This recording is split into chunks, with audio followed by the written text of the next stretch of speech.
Hello, Lisa here. Welcome back to my channel and welcome to my July show and tell. So if you don't know what July show and tell is, it's basically my favorites video, but it's show and tell because really that's what it is. Like, that's what it is. I'm just gonna call it like it is. I've been saying it for a long time. I think I changed the name last month and it's totally sticking. I am actually changing the format of my monthly show and tell a little bit. So stay tuned through this video because I'm shaking things up a little, doing things a little different. I can't wait to hear what you guys think. I also have some other new things coming to the channel very, very soon, so keep your eyes peeled for that. You'll probably be seeing some of those announcements coming out really, really soon. But enough teasers, let's dive in and talk about some of my favorite things for the month. I'm gonna start with beauty because I only have one thing to talk about, and it is this Nivea Lip Balm. I know it's not makeup, it's not all that exciting, but this is so good. So basically, there's a story, because there's a story behind lots of things, and I'm in a talking kind of mood because I slept really badly last night, and when I'm sleepy, I get babbly. Anyway, it's lip balm. But here's the deal. So this is the Nivea Blackberry Shine. I don't know if I said that already. And I can get in Canada the Nivea Cherry Shine, which is like a red color. These are tinted lip balms. They don't, oh my God, they don't tint so much, but it smells so good. This literally smells like fresh picked blackberries or like blackberry jam. It smells real good. And I can't get it direct in Canada. I don't know why. I've never seen it up here, but my friend Erica sent me a tube of this and I'm obsessed. It's probably the only makeup thing I've used with any consistency all month long. I'm wearing a little bit of it right now. It only adds like a little bit of color, but it just smells good, and blackberry is one of my favorite fruits, so this has been making me really, really happy, so I had to talk about it. That's a thing. Okay, that's it for beauty. Like, that's all I got. Okay, let's talk about food for a second. So one thing that Peggy and I stumbled on this past month that was really exciting was Moki Mochi. I've had them before, so I'm not saying it right, I'm sure. Somebody comment down below, let me know how it's said properly because I actually have no idea. But mochi are these like little, they're like made of, I think, like a glutinous rice or like a rice flour or something. And so they've got this like really unique texture. And when you get them when they're super, super fresh, they're ultra soft. They're like little cloud treats of deliciousness. And you can get them with all kinds of flavors. You can get them savory, you can get them sweet. Most of the time they're sweet. And we found a sampler pack in this tiny little international section at our local Shoppers Drug Mart, which if you are in Canada, you would know what that is. And if you're not in Canada, it's like a drugstore, but it's got like a little food section, and Peggy and I go to one really regularly because there's a post office in there so that we can ship her orders. Anyways, we were going to ship some orders last week, the week before, and we stumbled through their little international food section and there was these mochi, and I like poked the package because I needed to know, because with mochi, if they're really fresh, they're super delicious, and if they're not really fresh, they're kind of eh. These were so soft. So we picked up a pack, and it was a variety pack, and it had peanut mochi. So it had like a peanut powder on the outside, and then like this peanutty filling on the inside, and then red bean, which if you've never had red bean, it's yummy. Black sesame, which is one of my favorites, and it was also coated on the outside with sesame seeds, and taro. 4 kinds. I'm obsessed. We've bought like 4 packages. It's like a dessert, so it's not great to buy lots and lots of packages. But the one day I was getting ready to go to work, and I had packed I usually pack myself like a milk and cereal for breakfast in the morning, and I have breakfast at work. But that morning we were out of milk or something, and I was like, I'll just take mochi. It's fine. I'll just have a cup of mochi for breakfast. But I didn't want to break open the package and like select a few mochi and then put them in a container because I was running late. So I just grabbed the whole package.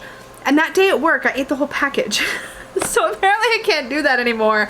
Lesson learned the hard way. Don't pack the entire package of mochi. I literally came home and I was like, Peggy, I took the whole thing. I'm really sorry. I owe you some mochi. So we bought more mochi. So we have more now. Also, I apologize if I've been saying that wrong the entire time and somebody's just cringing. I apologize in advance for that. I'm very sorry. Okay, what else? Did I have anything else written down for food? That's literally it. I'm obsessed with the mochi. That's all I got for food. I have a couple of random things. Let's talk about random things. Actually, let's talk about memories. Actually, I don't know where to start. Everything's all mixed up. There's 2 really, really big things, like memory-wise, that happened in July. Which, if you don't know, like, where have you been? Where have you been? If you've just stumbled on my channel and you don't know about this, let me just start with the big one and just just get that out of the way right now because it was big. It was really, really, really, really big. But I released my book. I can't believe this thing exists in 3D, and when I hold it, I get so ridiculous because this, I will link up in the cards for you my book release video that I did. So I will put that, where are the cards? Have I forgotten everything? Cards are up there. I will link up in the cards a link to my release, book release, where I read a little bit from this. I talk about how it came about, but this is my book, The Self-Worth Path, A Guided Journey to an Empowered Life, and it officially released in July. It is out, it is available now. I have been over the moon. People have been sending me photos of the book in their hands, in their laps, on their tables, by their bedside, at the beach, and I'm just like living for it because I never expected this would happen at all, honestly, because I just hit so many roadblocks in the process. And also just seeing it out in the wild is the most crazy cool thing ever. So to everybody that has been tagging me in social media posts on Instagram or posting it in the Facebook group or posting it on your feeds and tagging me, however you've been sharing it, thank you, because that is such, it brings me so much joy to see this in people's hands and hear people's feedback. It's beautiful. It's beautiful. And I'm obsessed. I am obsessed with my own creation, and I know how that sounds, and I actually don't care because I legitimately am so proud of myself. If you only knew how many of my own personal hurdles and how much of walking the self-worth path myself over and over and over again I had to do to get to a place where I could do this, you would really understand how huge this is. But it is huge for me. It is huge for me, and I'm so excited. And most importantly, I think I'm excited to hear from other people how it's making them feel and how it's being received, and it's incredible. It's incredible. So I'm really, really excited, and this is the biggest thing in July. And it's just, I could talk about this the entire video, but then you guys would get really bored, and yeah, but it exists for real, and I literally have a little special spot on a shelf where this sits. This is my copy. This is the one I can highlight and mark up and like do things to, but it exists. It's a real thing. Anyway, yeah. So that's a big thing. That's a huge thing that happened in July. And another huge thing that happened in July is I collaborated with Dawn Michelle over at Boho Tarot. Why did I just stumble over her channel name? Oh, she's got a second channel also called Boho Bloom. That must be what it was. I was just like, Boho what? Boho what? Dawn Michelle is amazing, and we started talking more regularly because she actually did the layout for the Self-Worth Path, and she's incredible at what she does. If you watch her channel, you know she is a wizard at anything beautiful. Like she's just wonderful at all of that stuff. And she proposed in her Facebook group for her channel a rune study group, and I hopped on board and was like, hey, like, do you want to buddy up and we can do this together? And so we are partnering up on it. It's been really fun. It is a lot of information, and studying the runes has been super fun and exciting, and there's more to go. But we are doing a combination of Facebook posts and live streams here on this channel, and it's just been really fun. So I have some rune related things to share. So I might as well just do those now, even if it's, yeah, I might as well just do those now. So first of all, there's two rune things specifically that are favorites in July. The first of those I have been talking about a ton, so this probably won't be a big surprise to anybody. But these are Nina over at Shuffle Tarot's rune spiral cards, and they are so good. I don't know if I'm gonna be able to get the glare off of them. Oh, that's okay. That's working. They're really, really, really well done. So they have the runes. They have an illustration that illustrates the runes. They're color coded for the elements. They have astrological symbols on them. They're ordered according to the Ets. It's just a really useful study tool if you're studying the runes. These have been invaluable in my practice, and I love the way that they're illustrated. This is a great little deck, and she's made it incredibly affordable as a way to kind of give back to the community, and you can order them on makeplayingcards.com. I will try to remember to have a link for those down below for you, but these are fantastic, and I've been using them a bunch, so they have to be in my favorites. Also, I got a little set of runes, so I now have several, but this is officially the third set of runes I've purchased ever, I think.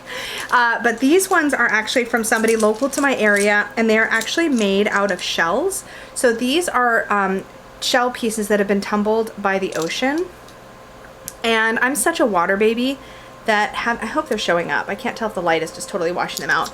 But these are like oyster shells that have been tumbled, so their edges are all really soft and they're thicker than like a typical seashell could be really thin and delicate. These have like, these are like kind of thick and chunky, and they're just painted. I could have totally over time collected these myself off of our local beaches and put together a set like this myself. The problem is the idea of going to a Vancouver beach right now when the world is crazy and people aren't staying far enough apart is actually really terrifying, because our beaches are crazy crowded up here.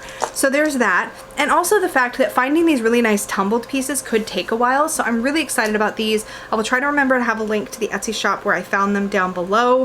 Hopefully I will remember that. But those are the two kind of Rune things that I got in July that are really, really exciting. And also related in the books section, because I've only got one book I read besides these Rune ones that I want to talk about. But the first is A Practical Guide to the Runes by Lisa Pachell. So that's this book.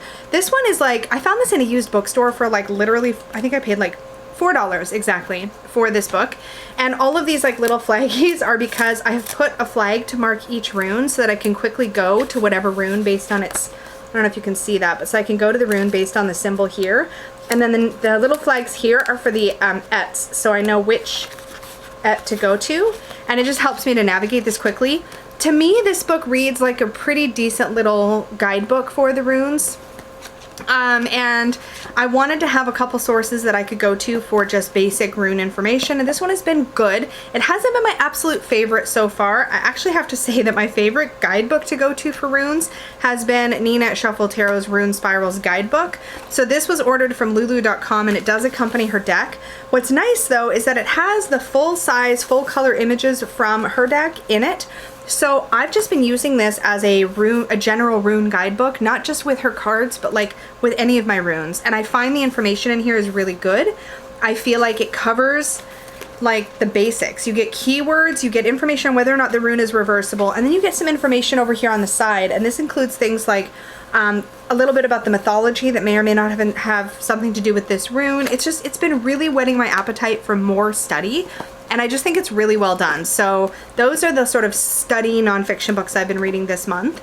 And the only not study book, I guess, that I read this month is Amanda Lovelace's The Princess Saves Herself in this one. Now I talk about this deck a little bit more in my full walkthrough of the Believe in Your Own Magic Oracle deck, which was put out by Amanda Lovelace. But this book, you can see with these kinds of poetry books, I tend to dog ear the crap out of the pages, and I've dog eared a ton of these. They're really, really good. Really good. There's some good, like, powerful, like, swearing in here. There's some really empowering poems in here. Like, here's one. He did not teach me how to love myself, but he was the bridge that helped me get here. I thank the universe every day for you. I was like, come on. There's some really good stuff in here.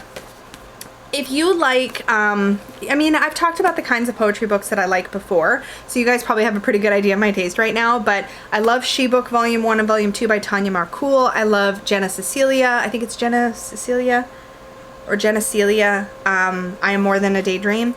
I love books like that. So little tidbits, usually from people who are, I would say, either empaths themselves. I don't want to put titles on other people, but the vibe I get from the poetry is people who are a little bit more sensitive or empathic themselves, who have been through some similar life experiences to me, because their poetry then speaks like right to my heart and soul. And this is one of those. So I really, really appreciate the heck out of this book. And I have read it cover to cover and gone back in multiple times to my dog-eared pages. And I could probably dog-ear 3/4 of this, and that might be conservative. So there's a lot of really good stuff in here, and I love, love, love it.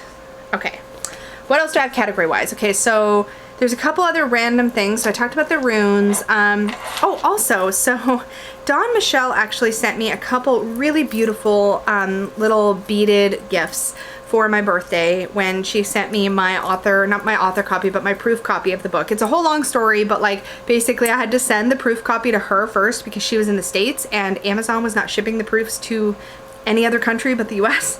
So that was a tricky thing we had to navigate. So she got it first, did a personal video for me to like see it, and then she sent it to me when she was done doing what she needed to do with it. And when she did, she also surprised me with a couple of these beautiful little handcrafted bead sets, and this was one of the ones that she made for me, and oh, it's spinning around. But it is absolutely gorgeous, and I was so touched. There's a lot of thought and care put into this, and I really love it. She also made me a charm that I have, like a little unicorn one that I have put on my traveler's notebook. So I have been enjoying the heck out of that one too, but I love that. It was so nice, and it totally surprised me, and I love being surprised. So that was a thing too. I was really excited to get that. So thank you, Pachell, if you watch this. Okay, so other things. Herbs and crystals. I don't really have any crystals I was really working with this month in any specific like way where they stand out. I always work with crystals, but I tend to reach for them for client readings and things like that, and there was no like real standouts other than ones I've talked about recently, so there's not much point in mentioning those. But I did treat myself for my birthday to a Witch's Bounty box, and I didn't film the unboxing. I did this one just for me. And it was really, really nice. So I'm going to share with you because this is special. You may have seen this before, but the Witch's Bounty box is a witchy subscription box that includes some sort of sacred adornment. And in my experience, it's always been some kind of a pendant. I'm wearing one right now. This is the Ouroboros pendant, sterling silver pendant that came in one of the boxes. I used to get them monthly for a little while, but I ended up switching it out, so I only get them about once every 6 months now. So you can actually set up your subscription so that it's every 3 months, and then you can also skip boxes. So what I did was in January I got a box, I believe, and then I set myself up for every 3 months. I skipped the March or April box so that I would get my next one at my birthday month, which is in July. Anyways, the July box was really spectacular in my opinion. The primary pendant, I'm just going to hold it up for you, is actually really freaking cool. So what this is a, it called itself, I believe, the Sacred Vessel. So this hangs on a chain. Let's see if I can do this so the camera can pick it up. It's got a little jump ring, right? So this one hangs on a chain, and this is a welded ring. I actually looked, it's not a split ring, so I don't have to worry about it falling off or anything. And this has got a quartz point. Okay, let me bring it back up. It's got a quartz point, and then embedded in the cap here is a rainbow moonstone, and this actually unscrews. And so cool. This is actually, I don't know how easy it's going to be to get into this. We'll find out. I usually don't have a problem getting into rollerballs, but this is a little rollerball.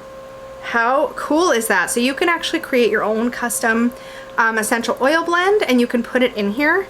And they included 2 other little bottles here so that you can change them out. So there is a little blue bottle. These are all the same kind of little roller balls. So there's a little blue one, and then there's this little magenta one.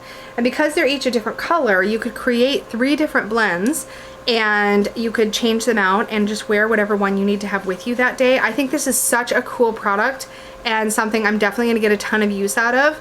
And I literally am so excited that this exists. And particularly because the Witch's Moon, in their Witch's Roots box, in their Witch's Bounty box, and in their Witch's Moon box, they often send either magical like anointing oils, or they'll send body oils. And with this box, nope, this actually came in my Witch's Roots box. One of my favorite oils they've sent recently is this Psychic Sight Ritual Body Oil. This one smells, it smells kind of like cake. Like I mentioned it before, it's got jasmine in it. It does have vanilla. I feel like it had vanilla. No, it had, oh, was it sweet pea or, oh dang it, I can't remember. If you go watch my Witch's Roots unboxing, I'll try to remember to link it. If you check that out, I actually look it up near the end of the live stream and I check out what's in here. There is something sweet pea. Is it sweet pea? I think it might be sweet pea. Maybe I said that already. Y'all, I didn't have a good sleep last night. I need to get some sleep because I am all over the place. But anyways, this oil smells really, really good. This is in a smaller bottle than their other ritual body oils that I have. Those ones are bigger. Do I have one nearby? No. Yeah, maybe. No, I don't. I was just checking behind me to see if behind me in my little kit I had, but I don't. Anyways, it's a little bit smaller, but it is a bigger bottle than their ritual anointing, their magical anointing oils. Anyways, it smells really strong and lovely, and I love it, and I'm excited. I don't know if I would put this in the little mini roller balls. I have a couple of other oils and oil blends I might be thinking of for those, but love, love, love, love, love, love. Okay. And herb-wise, I am still working with, I talked about this in last month's show and tell, I'm pretty sure, but I'm still working with my own custom herb blend. This one smells so good too. So see if I can do it without spilling it like I did last month. This is my custom herb blend. I created this blend as a bit of a shadow work blend for myself for specific areas of shadow work that I am working on. But this is a really, really lovely blend that is both to help me sort of rid myself of the things that I want to rid myself of and attract the things I want to attract, kind of all in one fell swoop. So it's really potent stuff. I've been working with it a lot. I love it. I think that's it for herbs. And I'm just going to check my little list to see if I forgot anything else. Memories. Well, there was the book release. I talked about that. I talked about the Rune study group. The other memory I haven't talked about yet is Peggy's Etsy shop reopened. So she had to shut down her shop for a while because there was no supplies. Her local suppliers had basically shut down, and certain supplies were almost impossible to get because of the influx and other things that people needed to make out of the same materials because of our global situation right now. So she ended up having to shut down for, I think she was shut down for about 4 or 5 months, maybe not that long. It felt like that long. Anyway, her shop reopened, and it reopened with a bang, and everybody was really just so supportive, and it was so great to see her face every day when the orders kept rolling in, and she was just like, she's adorable, and it's so exciting to see her that happy, and just to see that, like, did I just get another sale? Like, what just happened? What is happening here? Because I think a part of her was nervous. You never know when you shut down something for that long as a small business. Like, what's going to happen when you come back? You know, is the business going to be there? Are people going to want to still, you know, order? And everybody just blew us out of the water with all the support. And her shop is already like more than half sold out of everything she put up, and she put up a ton of stuff. So that was another really happy memory. But yeah, that's basically mostly it for July. We're going to talk about decks in a second, but for that, I'm going to switch the view like I mentioned before. So I think that's it for everything else. I am really excited to share with you all the decks that I've been working with in July. So hang tight and we're going to get right into it. And we're back. So let's dive into the decks that I have been working with in July. So in the first half of July, actually through the whole first half of the month, I was working with the El Goliath Tarot and the Earthbound Oracle. And the first week, actually, I worked with the El Goliath all by itself, but honestly, and I'm going to zoom us in, these decks worked together so well. So let's flip them over and I'll show you a little bit about what they look like next to each other. I found that the messages of these two decks just worked really well. I don't know if it was the fact that both decks have this sort of wild, natural energy. Look at that pairing. I mean, they just worked really super well. They both deal with the natural world. They both have like sort of a wild, untamed energy about them. Like, there was just a lot of like, look at even these two images together. Oh, so good. And I just felt like I got really cohesive messages. I actually can't think of another deck, like Oracle deck, that would do as well to pair with the El Goliath as the Earthbound Oracle. I just think they worked so well. And they both have, like, neither one shies away from the intense. I think that's kind of what I'm trying to get at here. The El Goliath has been a really solid reader for me, particularly for self-readings, and I think it works really well for shadow work, but I also think it works really well just generally. And it doesn't shy away from depth. I do find it works best in, like, smaller spreads, so 1 to 3 cards. Although, to be fair, I haven't really given it a fair shake in larger spreads. Like, look at this with the moon and fear. I mean, come on. Really cool. So I definitely enjoyed working with these two side by side. I think they paired really well together, and I would not hesitate to pair them again in the future. Love them, and they would definitely be favorites this month. I've always loved, since I've gotten it, the Earthbound Oracle, but that pairing just super worked. So next up in the month, so going into, I guess, the 3rd week of July or so, I guess, there was either 5 weeks in July or just when I started my deck rotation, it just worked out.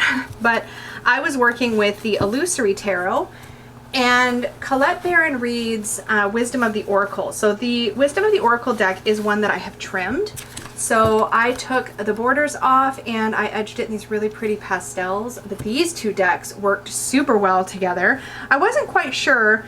I picked them because both of them were newish to my collection. I just need to straighten up these piles. Both of them were newish to my collection, but I hadn't worked with them, either one of them yet. So I wanted to pair a couple of decks that I hadn't worked with. I think there was something a little bit soothing about having the Wisdom of the Oracle next to the Illusory Tarot. The Illusory Tarot and I got along very, very well, which was not a surprise because it really reminds me in a lot of ways of the Osho Zen Tarot, which was my original deck. And there's just something about its energy that feels like it gives me a lot to work with intuitively. And Wisdom of the Oracle is an absolutely gorgeous oracle deck. The guidebook is amazing. There's a lot of information in the guidebook. It would be a great first oracle deck for somebody, or even a first deck in general. If you were just getting into divination, this Wisdom of the Oracle would be fantastic because the guidebook goes into different categories. So like when you look up the card, you'll get like a meaning for love, you'll get a meaning for like career and money, as well as sort of a challenge reading or a, I forget what he calls it in the book. It calls it something, there's a message, the protection message, that's what it is. So yeah, you get a relationship message, a prosperity message, and a protection message, which is meant to be like sort of a reversed message. But I found it to be a really on point, sort of more blunt message when you went to that protection message. But these two read really well together, and I feel like the jumping off points I got from them worked well. Visually, I don't know that they're like the best match ever, but I felt like this calmed the chaos of this deck a bit. And I don't mind the chaos of the Illusory Tarot. I just think they worked super well together, and I enjoyed them both so, so much. So that is what I worked with after I was done with the Algoliath. Then I moved on to a fun combination. So I was working with the Bad Girl Tarot and the Affirmators Oracle. This is the Love and Relationships Affirmators deck. These two made such a fun pairing. So actually, the art style is very different between the two. This is very much got sort of a fluffy vibe to it, whereas Bad Girl has a very like rebellious energy to it, and the two worked so well. This one I feel like really helped with inner sass and confidence and sort of being in your power, and Love and Relationships I think really speaks to issues of worth and of confidence in relationships. And I found the messages really cohesive in my personal life. I do find that this Affirmators Love and Relationships I feel like works really well in all types of relationships. I wouldn't say that this is a deck that is just good for romance. I feel like it works really well. Look, there's a self-worth card right there. I feel like it works really well for all sorts of relationships, and we all have relationships, whether it's with friends or family or romantic. We all have relationships, and I feel like this definitely works in all kinds of interpersonal situations. So I found it to be a really useful deck as far as helping me move through my day, my week, helping me be more mindful, that sort of thing. And Bad Girl Tarot just has a sass and a personality that I'm really attracted to. I love this High Priestess card. I love it so much, and I talk about it more in my full walkthrough, which I'll try to remember to link in the cards or in the description box down below. But this is great. And actually, after I did the walkthrough of this deck, the creator, Katie Skelly, reached out to me and sent me a discount code for her web shop. So I will have the discount code in the description box down below. It's, I believe, 15% off her products, so that's really exciting. And as I mentioned in my walkthrough, I actually found out about the Bad Girl Tarot when I saw that she had launched the Bad Girl Oracle on Kickstarter, and then I found my way to the Bad Girl Tarot. So really, really cool, fun, again, kind of sassy, rebellious art. I had a fantastic comment on the walkthrough about this video, or excuse me, this video, about this card. I was like, oh, she looks like she can't get out very easily, but somebody pointed out that she's sticking out her tongue and she maybe just has to use her safe word to get out of this situation, and I was like, oh, that's so spot on. I just love the personality in this deck. It's playful and sassy and kind of sexy, but in a way that isn't like too over the top, and I just find it to be, I don't know, really relatable in a kind of a cool way. So yeah, I really enjoyed working with these two decks together, and I would definitely work with them together again in the future. It's funny because I don't often think of pairing my Affirmators decks with other decks in my collection. I often use them as all by themselves, but this particular pairing just worked out really, really well. All right, and finally, that brings me to the final pairing that I had in July. We're in July. And that was the Believe in Your Own Magic Oracle deck, which I paired with the fabulous I Love the 80s Tarot. Okay, so this deck walkthrough is probably one of the walkthroughs I've had the most fun with in such a long time, because the walkthrough itself is sort of an adventure and a game almost all by itself. So the I Love the 80s Tarot is just packed full of 80s nostalgia. And if you check out my walkthrough, oh, do we have upside down cards? What happened? If you check out my walkthrough, you'll see that most of the walkthrough is spent going, what is this from the 80s and this is that from the 80s, but they actually, the symbols here really work for the card that it's representing, and I talk about that in my walkthrough. And of course, the Believe in Your Own Magic Oracle deck is the Oracle deck of my heart. I'm really excited about it. There's been some feedback that I think is really on point and worth mentioning about the titles on this deck. So here, this one works really well. Confidence comes with time and practice. Here, Princess, you can be your own knight. Sometimes the title doesn't really line up with the message or even with what's happening on the card if you're not looking at it through the lens of Amanda Lovelace's poetry. And perhaps that has shifted my perspective quite a bit, but I don't know what it is. I like the way that the title and the subtext line reads. It reads to me similar to Amanda's poetry, and maybe it's that is so attracting to me about the way that it's written, because normally something like that would really bother me. And in most decks that have titles that I feel like don't quite make sense to me right away, it's actually a super major pet peeve. So I completely get if it is for other people, but I feel like there's something kind of poetic and deep about the way that it's written. Now, of course, artistically, I'm not sure how I feel about these two decks together, but message-wise, they both read really great. This was another situation where I paired them because I really wanted to work with the I Love the 80s Tarot, and I really wanted to work with Believe in Your Own Magic. They were both new to my collection, and I was excited to dive in, so I just did. But artistically, I mean, color-wise, they kind of work. But thematically, they definitely don't necessarily match up. That said, I had really great fun working with these two side by side. I don't know that it's a specific pairing I would make again, but I individually enjoyed both of these decks so much. And I have full walkthroughs of both up on my channel, so you can check those out. Alright, my friends, so those were the decks that I worked with throughout July. Thank you so much for hanging out with me for my monthly show and tell. I'm sorry I'm gonna outro right from here, but it just makes the most sense. So I am trying this new format because I want to be able to show you what the decks I've been working with look like side by side. I think that's really useful when we can see that, and I really love it when other channels do that. Definitely kudos and a shout out to Dawn Michelle, who has always shown her decks this way, at least as far as I know, in her monthly recaps. So I really appreciate the inspiration. Thank you so much, and definitely check out Dawn Michelle's channel. I've shouted her out a bunch. She puts out really fantastic, good quality content, and she has been an enormous help to me, especially lately with my book, and she's been helping me collaborate on other projects, and I've just really appreciated the heck out of her. But I just really wanted to change this up and kind of recap for you what I've been working with all month, so I thought this would be fun to try. Let me know what you think down below, and if you have any other feedback for me, I'd love to hear it. If you have things that you have been working with that you've been particularly loving, share it down below. I think it's always fun to kind of have those conversations in the comments with one another, and it helps the other people that come and stumble on this video. So thank you again so much. I hope you have a beautiful day, afternoon, or evening wherever you might be, and I'll talk to you later. Bye!